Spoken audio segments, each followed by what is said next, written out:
I need to admit something before I tell you the rest. When I first saw her in that coffee shop, I thought she was just another beautiful stranger. That sounds simple, normal even. But the truth is, the moment she looked at me, something inside my chest moved in a way I couldn't explain, like a memory trying to wake up. I didn't recognize her, not yet, and that's the part that still messes with my head, because the woman sitting across from me that morning was the girl who used to race me to the stop sign at the end of Maple Ridge Road. I just didn't know it. My name is Cole. I'm 32 years old and I live in Nashville, Tennessee. I'm a structural engineer, which basically means I spend my life studying things that hold weight. Bridges, buildings, foundations. My job is to figure out whether something will stand or collapse. What nobody tells you is that people are a lot harder to calculate than buildings. My life had become very predictable. Same breakfast every morning. Same route to work. Same coffee shop at 7:15 a.m. sharp. Grounds. Corner table by the wall. Laptop open. Coffee cooling beside it. Routine makes things feel stable, safe. I liked that. Until the morning she walked in. At first I wasn't paying attention. I was staring at a structural load. Calculation that refused to cooperate with basic math. Then a chair scraped the floor beside my table. Someone sat down near the window. Still I didn't look up. People sat there all the time. Then I heard her voice. Quiet, calm, confident. She was on the phone telling someone a meeting needed to be moved, because she had a site visit at noon and she wasn't rearranging it for anything short of an emergency. There was something about the way she said it. Not arrogant, just certain. I looked up, and for a second the entire room shifted. Honey blonde hair catching the morning light, eyes focused out the window while she talked. She was the kind of beautiful that didn't ask permission to exist. She ended the call, reached for her coffee, and turned her head slightly. Just enough to catch me staring. Her eyebrow lifted. A silent "really?" I cleared my throat. "Sorry," I said. I was staring. She studied me for another second. Then she said, almost amused, "It's fine. I'm used to it." But there was a small smile forming at the corner of her mouth. Not the full one. The kind people give when they're deciding something about you. I introduced myself. She told me her name was Ellie. And in the quietest corner of my mind, something old stirred. I ignored it, because at that moment, I had no idea the woman sitting beside me had once been the most important person in my entire childhood, and she already suspected who I was. I didn't realize she already suspected something. That part came later. At the time, I just thought I'd met a woman who had the unsettling ability to make a perfectly normal morning feel different. After we introduced ourselves, neither of us spoke for a while. I went back to pretending to work. She went back to her phone. But something had changed in the air between those two tables. You know how sometimes you become aware of someone in a room? Not looking directly at them, but somehow always knowing where they are. That was happening. Every few minutes I caught myself glancing toward the window. Every time she was doing something ordinary. Typing, scrolling, stirring her coffee. But somehow none of it felt ordinary. At one point she caught me looking again. This time she didn't raise an eyebrow. She just said, without turning fully toward me, "You're doing it again." I felt heat rise into my face. Doing what? Staring. I sighed. "I promise I'm not trying to be creepy." She turned then, resting her elbow on the table. And yet here we are. There was humor in it, but also curiosity. I shrugged. "I think I'm just distracted." "By what?" I tapped my laptop screen. Structural load calculations. She leaned slightly to the side to see. "You've been frowning at that page for 40 minutes. I blinked. "You've been watching me for 40 minutes? "Observing," she corrected. That almost smile again. The one that made it feel like she was letting me in on a private joke. I laughed before I could stop myself. "Are you always this observant?" "Yes." No hesitation. I liked that. Should I be worried about that? "Only if you're hiding something." The words hung there for a second. I realized she was still looking directly at me. Not politely, really looking, like she was trying to solve something. Then she reached for her coffee and took a sip. The moment passed, or at least it looked like it did. A few minutes later, I packed up my laptop to leave for the office.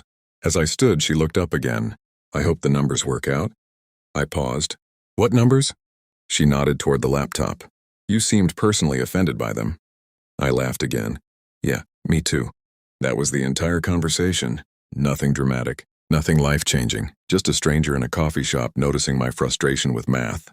But when I walked the 2 blocks to my office, I realized I couldn't remember a single thing about the load calculation I'd been staring at. All I could think about was her voice, and the strange feeling that somehow she already knew me. So the next morning I arrived at grounds 4 minutes earlier than usual, which is when I discovered something that made my heart do a very confusing thing. She was already there. Same table, same window. And when I walked in, she looked up like she had been expecting me. I wish I could tell you I acted normal that second morning. I didn't. The truth is, the moment I saw her already sitting by the window, my heart sped up like I had been caught doing something wrong, which was ridiculous. It was a coffee shop. People were allowed to be there. Still, something about the way she looked up when I walked in made it feel like I had just arrived somewhere. I was supposed to be. She didn't wave. She didn't smile. She just looked at me for half a second longer than strangers usually do. Then she went back to writing in a notebook. Actually writing, pen, paper, green cap on the pen. I ordered my coffee, sat at my usual corner table, opened my laptop, and stared at a document I had absolutely no intention of reading.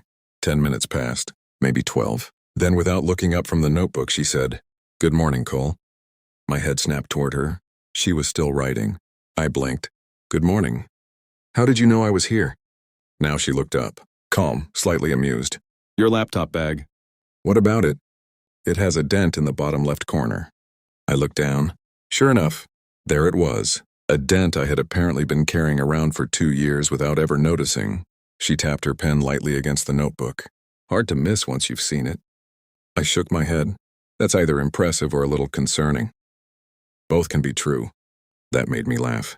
She watched me for a moment like she was measuring something I couldn't see. Then she said, "Do you always sit there?" "Every morning." "Predictable." "That's engineer code for stable." She tilted her head slightly to the left. It was such a small movement most people probably wouldn't have noticed. But something about it tugged at the back of my mind, like I had seen that exact gesture before, somewhere, somehow. "So," I said, trying to sound casual, "do you come here every morning too?" "Most of them." "Work nearby?" She nodded. "I moved to Nashville 4 months ago." "For what?" "I'm an urban planner." I leaned back slightly. That means we're probably solving the same problems from opposite sides. Her eyebrow lifted again. "Oh?" "I make sure buildings don't fall down." She considered that. Then she said something that made my morning instantly more interesting. "That means we're either going to get along really well," she paused, "or we're going to argue constantly." I held her gaze. "I'm willing to find out." For a second, neither of us spoke. The coffee shop noise faded into the background. Then she looked back down at her notebook. Conversation over. But the silence between us felt different now. Charged. Like the beginning of something neither of us had agreed to yet. And for reasons I still couldn't explain, that strange feeling of familiarity in my chest grew stronger. Like I knew her, not logically, but somewhere deeper than logic. The strange thing about routines is how quickly they can change without you realizing it. Before Ellie, my mornings at grounds were quiet, predictable. Coffee, laptop, silence. After Ellie, they turned into conversations that felt like small episodes of something bigger. The next morning she was there again. Same window table. Same green pen. She didn't say anything when I walked in this time. Just glanced up and noticed me and returned to whatever she was writing. But 10 minutes later she said without looking up, "Did the numbers behave yesterday?" I smiled despite myself. "Eventually." "That's disappointing." I blinked. "Why?" She finally looked up. I was hoping they would collapse dramatically. "So you'd have something interesting to talk about. You want structural failures?" "I want good stories." I leaned back in my chair. "Well, the bridge project on the east side might give you one." Her eyes lit up instantly. "The new corridor development?" "Yeah." She closed her notebook slowly. "Those load tolerances are optimistic." I laughed. "That's a polite way of saying they're wrong." She pointed the pen at me. "Exactly." And that's how it started. 35 minutes of arguing about bridge design, not angry arguing, the kind where both people are enjoying it. She had opinions about infrastructure planning, strong ones. She said cities grew the way people did, messy and unpredictable, and pretending otherwise usually caused problems. I told her engineers preferred math to philosophy. She told me philosophy was just math with worse numbers. I almost spit out my coffee. By the end of that conversation, my coffee was cold and I had forgotten. I was supposed to be going to work. When I packed up my laptop, she asked, "Same time tomorrow?" It sounded casual, but something about the way she said it made the question feel heavier than it should have. "Yeah," I said. "Same time." And just like that, it became a thing. Every morning at 7:15, same 2 tables. Sometimes we talked about work. sometimes about Nashville. Once we spent 20 minutes arguing about whether bad coffee should legally count as fraud. I learned things about her slowly. She had grown up on the West Coast, went to college in Portland, worked in Chicago before coming here. She ran every morning before coffee, which I found deeply unreasonable. And she had very strong opinions about city planning. What I didn't understand yet were the little moments that kept catching my attention. The way she tilted her head when thinking, the way she tapped the green pen against her lip, the way she looked directly at you when you spoke. It all felt familiar, not enough to explain, but enough to bother me, like hearing the first notes of a song you know you've heard before. You just can't remember where. I tried to ignore it, until one morning when she said something that made the feeling impossible to ignore. She looked up from her notebook and said casually, "You know, you look exactly the same when you concentrate." My stomach tightened. Exactly the same as what? She held my gaze for a second. Then she looked back down at her notebook and said softly, "Nothing, just a thought." And suddenly I had the very strange feeling that Ellie might know something about me, that I didn't know about her. That comment stayed with me longer than it should have. You look exactly the same when you concentrate. Same as what? Same as who? I almost asked her again the next morning. Almost. But when I walked into grounds, she was already at the window table, tapping the green pen against her lip and reading. Something on her phone like nothing unusual had ever been said between us, so I let it go, at least on the surface. "Morning," she said. "Morning." She slid a coffee cup across the table toward me. I blinked. "You ordered this?" "You take it black," she said. "No sugar." I looked down at the cup, then back at her. "That's observant." She shrugged. "I pay attention." Something about the way she said that made my chest tighten slightly, like the words carried more meaning than they should. We talked for about 30 minutes that morning. Work mostly. The East Side Corridor project had officially become a mess, and apparently both of us were going to be dragged into fixing it. Urban planners versus structural engineers, she said, stirring foam slowly. "This should go well. We'll survive." "Maybe." She smiled faintly. Then she asked a question that surprised me. "Did you grow up in Nashville?" "Outside of it," I said. "Small town called Clarksburg." The moment the name left my mouth, something changed. It was subtle. Most people probably wouldn't have noticed. But Ellie went completely still. The pen stopped tapping. Her eyes lifted to mine slowly. "Clarksburg?" she repeated. "Yeah." She studied my face for a second, not casually, intently, like she was trying to confirm something. Then she looked down at her coffee again. "That's interesting," she said quietly. I frowned. "What is?" "Nothing." But the word nothing didn't sound convincing. Not even a little. The conversation moved on after that. At least technically. We talked about work again. The bridge. Traffic flow problems. Nashville growing faster than anyone expected. But I noticed something. She was distracted. Every few minutes she'd glance at me like she was trying to place a memory. Finally, when I stood up to leave for work, she said softly, "Cole." I turned back. "Yeah?" She hesitated, just for a moment. Then she shook her head. "Never mind." That should have been the end of it. But that afternoon something happened that made the whole situation a lot stranger. My firm got pulled into a joint planning meeting with the city infrastructure office. East Side Corridor project, 2 p.m. Third floor conference room. I walked in expecting 6 strangers. Instead, Ellie was sitting at the table. When she looked up and saw me, her expression changed for exactly 1 second. Surprise, recognition, something deeper. Then it disappeared. She straightened slightly and nodded at me like we had never shared a single morning coffee together, and in that moment I realized 2 things at the same time. First, we were about to be working together. And second, Ellie definitely knew something about me she hadn't told me yet. The meeting lasted 90 minutes. 90 very strange minutes, because across the conference table, from me sat the woman I had been drinking coffee with every morning, pretending we were just co-workers who had never met before. Ellie played it perfectly. Professional posture, calm voice, focused questions. If someone had walked in halfway through, they would have assumed we had only just been introduced. Which technically, we had, just not like that. The discussion moved through the East Side Corridor plans, traffic projections, load tolerances, infrastructure sequencing. At one point she leaned forward, tapping her pen against the blueprint. "The Northern Access Road is going to fail if this traffic model is wrong." I shook my head. "The model accounts for expansion." She looked directly at me, optimistically. I almost smiled. Engineers prefer optimism with numbers. Urban planners prefer reality. There was a small ripple of quiet laughter around the table, but the moment between us lasted half a second longer than it should have. Like we both knew this argument had started 2 weeks earlier over coffee. The meeting ended at 3:30. People packed their papers and filtered out into the hallway. I stayed behind to organize my notes. Ellie did the same. When the last person left, the room went quiet. I looked up. She was watching me.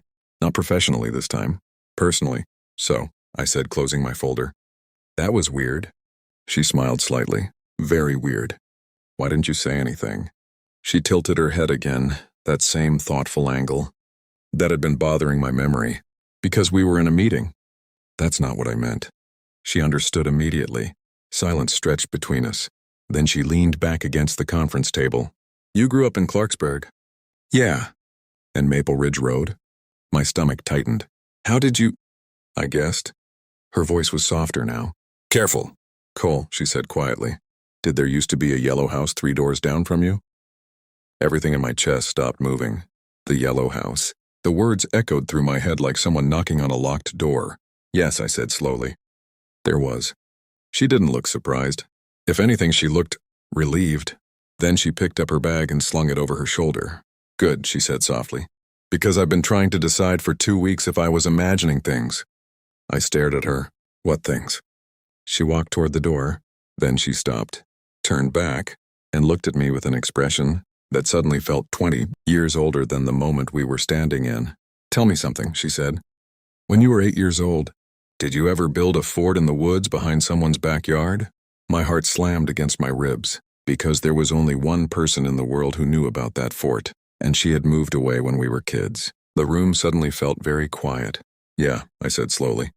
I did. Ellie studied my face for one long second.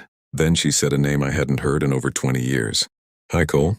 And suddenly the woman I thought I had just met wasn't a stranger anymore. For a second, I couldn't speak. Not because I didn't understand what was happening, but because my brain was trying to rearrange 20 years of memory in real time. The fort in the woods, the races to the stop sign, the yellow house 3 doors down. There had only ever been one person connected to those memories. And the woman standing in front of me couldn't possibly be her. Except she was looking at me like she knew exactly what I was thinking. Say it, she said quietly. My throat felt dry. Lucy? The name left my mouth like something fragile. Something old. Her reaction was immediate. Her shoulders dropped slightly, like she had been holding tension there for weeks. Yeah, she said softly. Nobody's called me that in a long time. I stared at her, actually stared now, not the way I had in the coffee shop. This time I was looking for pieces of a girl I hadn't seen since I was 8. And suddenly, they were everywhere. The head tilt, the confidence, the way she looked directly at you when she spoke. My chest tightened. You're Lucy Hartwell. She nodded once. Well, technically Eleanor Lucy Hartwell. I blinked. Eleanor. Full name, she said with a small shrug. Lucy was always my middle name. And Ellie came later. She crossed her arms lightly. Seattle Middle School. Teacher called me Ellie the first day and it stuck. That made sense. Too much sense. I ran a hand through my hair. This is insane. Agreed. You've been sitting next to me for 3 weeks. Yes. And you didn't say anything. Her eyes softened slightly. I wasn't sure. About what? About you. The words hit harder than they should have. She stepped a little closer. People change, Cole. Yeah. Between 8 and 32. They change a lot. I couldn't argue with that. But you suspected, I said. Her mouth curved into that almost smile again. When you said Clarksburg, I started wondering. And Maple Ridge Road? That confirmed it. I let out a slow breath. The room felt strangely smaller now, like the past had quietly stepped into the present and was standing between us. Why didn't you say something at breakfast that day? Lucy looked down for a second, then back up. Because if I was wrong, she laughed softly. That would have been one of the most embarrassing moments of my adult life. I couldn't help it. I laughed too. The tension broke just enough to breathe again. Then I looked at her carefully. Do you still remember the fort? Her face changed instantly. Not the confident planner, not the sharp debater from the meetings. For a moment, she looked like the 8-year-old girl from Maple Ridge Road. There were 12 steps in the handshake, she said. I froze. You remember that? Every single one. Something warm moved through my chest. 24 years had passed. Entire lives had happened, and somehow, she still remembered our stupid handshake. I shook my head slowly. This is unbelievable. Lucy smiled. And this time it wasn't the almost smile. It was the real one. The full version. Hi again, Cole. But the strangest part wasn't realizing the woman I liked had been my childhood best friend. The strangest part was this sudden, terrifying thought sitting quietly in the back of my mind, because now I knew exactly who she was. And suddenly, losing her again felt possible. After that moment in the conference room, everything changed. Not dramatically, not all at once, but something between us shifted into a new shape. Now when we sat across from each other at grounds, there were two conversations happening at the same time. One between the adults we had become, and another between the kids we used to be. The first morning after we figured it out, she arrived before me again. Same window table, green pen, foam coffee. When I sat down, she didn't say hello.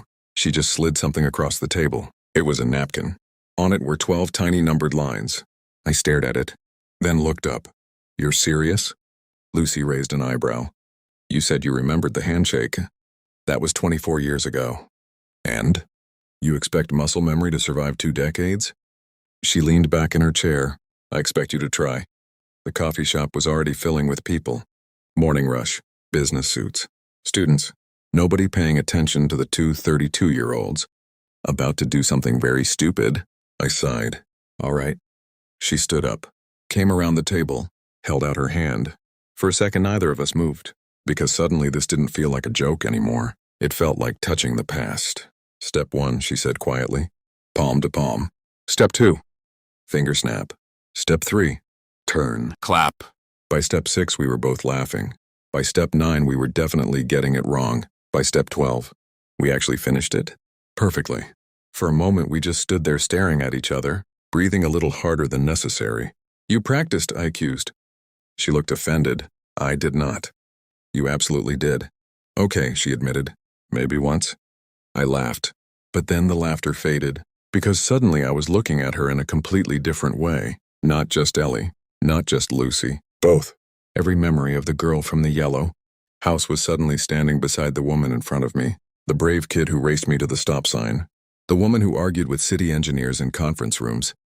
2 versions of the same person, and somehow, I liked this version even more. Lucy noticed the shift. She tilted her head. What? I shook mine. Nothing. Cole, you ever think about how weird this is? All the time. No, I said quietly. I mean, what if you never moved back to Nashville? She considered that. What if you stopped going to that coffee shop? What if I came in 5 minutes earlier one morning? Or 5 minutes later, she said. The silence that followed felt heavier than the room around us. Then Lucy picked up her coffee again. But we didn't, she said softly. I nodded slowly. Yeah, we didn't, and for the next few weeks, it felt like something incredible had quietly fallen back into place. Until the day she told me something that made my chest tighten again. Because one evening over coffee, Lucy looked at me and said carefully, There's something I probably should have told you sooner. And the tone in her voice made me realize, whatever she was about to say, might change everything between us again. When Lucy said that, my stomach tightened immediately. There's something I probably should have told you sooner. Those kinds of sentences never end with good news. Not in real life, not in stories. We were sitting at grounds later than usual. The morning rush had already passed. The place was quiet enough that I could hear the milk steamer hissing behind the counter. Lucy was staring at her coffee like the foam had personally offended her. Okay, I said slowly. What is it? She didn't answer right away. Instead, she tapped the green cap of her pen against the table. Once, twice, 3 times. Then she looked up at me. You know how I told you Nashville was a new opportunity for work? Yeah. That wasn't the whole story. Something inside my chest shifted. All right. She took a breath. I took the job here because I thought I needed a reset. A reset from what? She held my gaze for a moment before answering. My life. That wasn't exactly comforting. I leaned back slightly. That sounds dramatic. It felt dramatic at the time. Did something happen? Lucy hesitated, and that hesitation told me everything. There was someone, she said finally. Of course there was.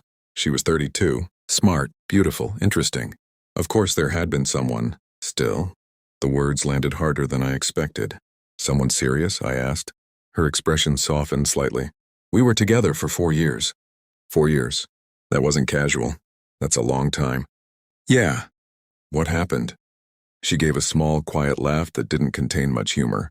We built a life that looked really good from the outside. That sounded familiar. Looked good, I repeated, but didn't feel right. The words hung between us. I understood that sentence more than I wanted to admit. So you left, I said. She nodded slowly. 6 months before the wedding. That made my eyebrows rise. You were engaged? Technically, yes. I sat there for a second processing that. You ever notice, Lucy said quietly, how people always say breaking off an engagement is brave? Yeah. It doesn't feel brave when you're doing it. What does it feel like? Like you just detonated your entire life. I watched her carefully. There was vulnerability there now, a version of Lucy I hadn't seen before. So Nashville was the escape plan, I said. Something like that. And did it work? She looked at me, really looked. You tell me. My chest tightened again, because suddenly the question wasn't just about her, it was about us, about the mornings at grounds, the handshake, the way 24 years of distance had somehow folded back together. But there was still something in her expression, something unresolved.